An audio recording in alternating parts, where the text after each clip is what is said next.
мақсад ин ҷумлае аст ки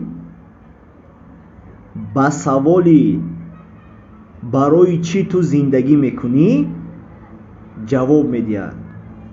масалан агар ягон кас шуморо пурсад ки барои чӣ ту зиндагӣ кардеси, ана ҳамин мақсади шумо да ана ҳамин савол ҷавобай. хуб ҳамин суханро фикр кунед.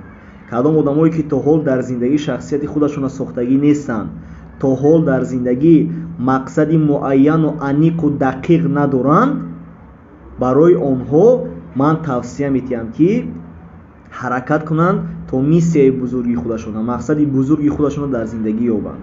ва ман мехоҳам барои шумо гап занам ки тамоми намуди миссия, тамоми намуди мақсадҳои одамон ҳамаашон ба як ҷо бурда мераванд ба хизмат кардан ба халқи худо. ана ҳамин хел мақсад монед, ҳатман муваффақ мешед. яъне чӣ хел бояд мақсаду миссияи мо ба хизмат кардан ба халқи худо равона карда шуда бошанд.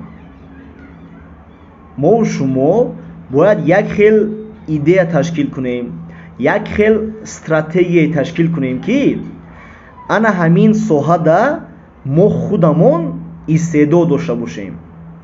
яъне агар шумо мехоҳед ки дар зиндагӣ муваффақ шавед, шумо бояд ки як идея созед, як план созед, як стратегия созед ки дар ҳамин соҳа шумо истеъдод дошта бошед. масалан ман идея месозам дар соҳаи баромад кардан, ё ки мисол дар соҳаи масалан омӯзиш додан, ё ки масалан дар соҳаи пухту паз, дар соҳаи масалан актёрӣ. ҳар кас истеъдоди худаша дорад. ана вобаста ба ана ҳамин истеъдоди худатон шумо план ва стратегия месозед.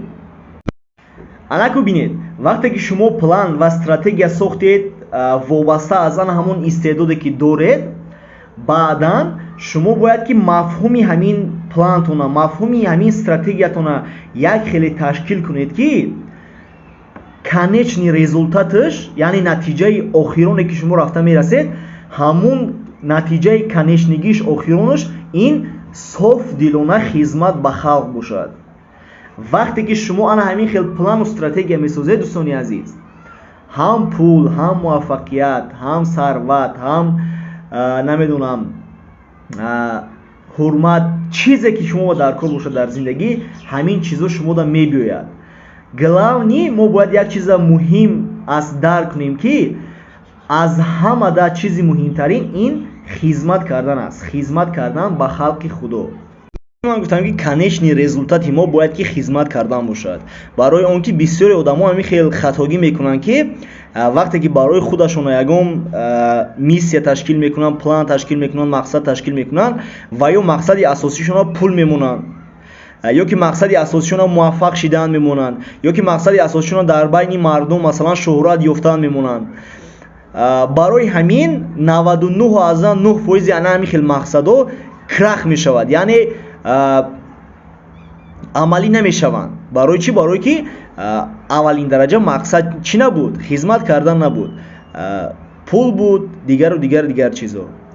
барои ана ҳамин мо шумо бояд ки шахсияте шавем ки аз рӯи хизмат карданмон пул, муваффақият, дигар чизо аз пушти мо давад. ана ҳамин хелам мешавад.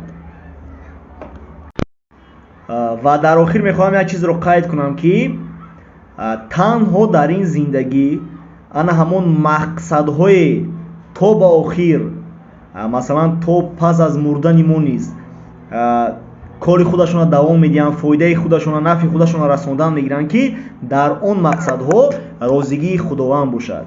ва розигии худовандро мо шумо дӯстони азиз метавонем дарёфтан дар чӣ? дар дили як бандаи худоро ба даст овардан, як шахсията хубӣ кардан, як шахсията некӣ кардан, як шахсията хизмат расондан. ана ҳамин ҳолата мо метавонем ки розигии худовандро ба даст биёрем ва ҳам хушбахтии ин дунё ва ҳам охиратро иншоалло ки худованд насиб мегардонад. барои ҳамин шахсияте бошед ки танҳо ба дунё хубиятон расад. саломат бошед.